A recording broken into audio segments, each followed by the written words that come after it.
It's been another week, and as you've probably noticed already, I'm not Jake. My name's Adrian, and Jake and I have done a video swap.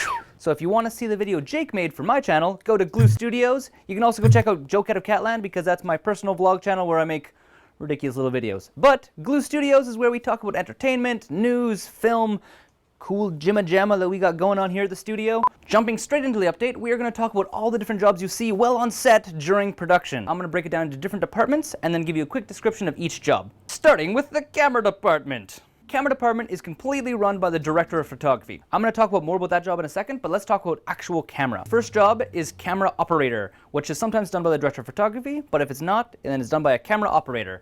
Their job is to actually deal with the camera. So the whole eyepiece, making things move around.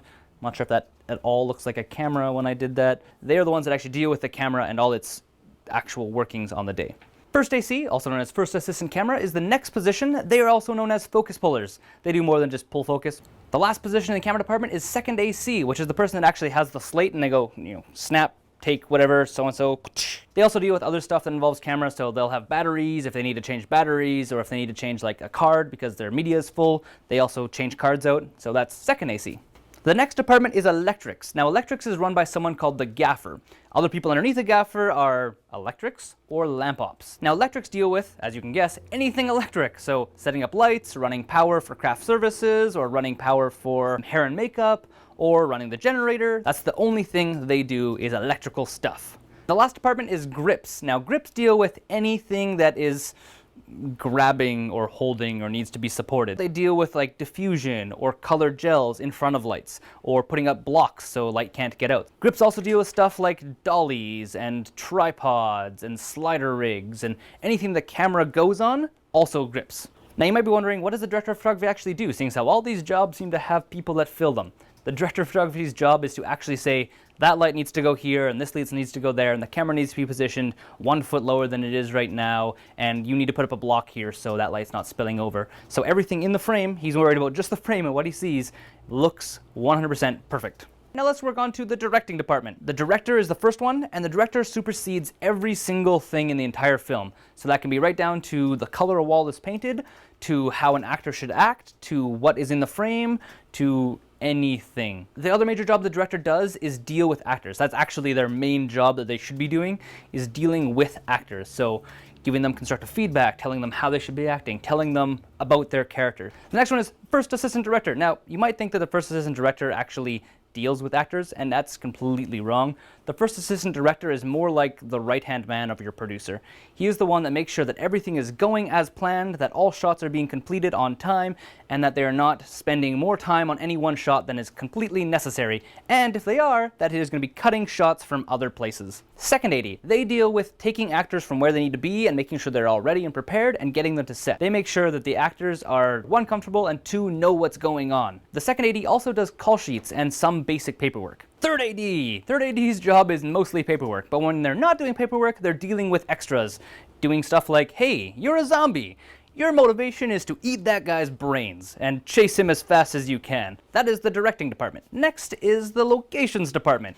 To start out with, we have the location manager. Their job is to go out and find locations. Once they've found the actual location, then they do stuff like sign deal memos saying we are going to rent it for this much money. Then the assistant location manager, the initial job is to go to a set before they're going to be showing up to film there, find out where they can park all their trucks, find out where they can get water from, find out where they can get electricity from. If they can't get electricity, where are they going to get a generator, or where are they going to put a generator so they can use electricity.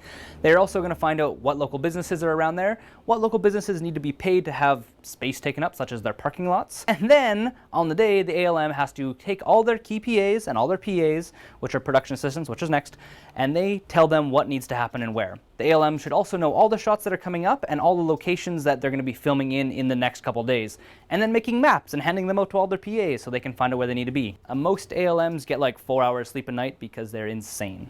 Then you have your key PAs and your PAs. Now, they are the two jobs that require the most manpower. You will have like say 5 or 6 or 30 production assistants on a set. Their job is to largely make sure that the public is not interfering with the set. Most locations department people, such as ALM, PA, and key PA, work about 15 hours a day, 5 to 6 days a week. Next department you have is your pretties. They're the ones that do hair, makeup, wardrobe, special effects makeup, such as zombie makeup. That is your pretties department. Now pretties work most closely with actors and extras, so that's the next department, is actors and extras, because I think you guys all know what actors and what extras do. Actors are the main actors, the people that actually have dialogue, and extras are the people that just stand around and make it so a scene actually looks real. Then you have sound department, which involves, boom ops that hold a boom over and catch sound, or they put on lav mics like this one I have right here. And the last couple jobs are random little ones that don't really have a large department, such as your d.i.t, which is the person that captures your media from the red camera or your DSLR camera and actually puts it onto the computer so it doesn't slow down any time. You also have special effects, which can do everything from giant monsters all the way down to making it rain. That's a wide variety of special effects. They also do stuff like smoke and fog and other ridiculous awesomeness. So as you guys can see, there's a lot of jobs in the film industry, and they are all very complex and very fun. Last week's question was who would win in a battle between Harry Potter and Batman.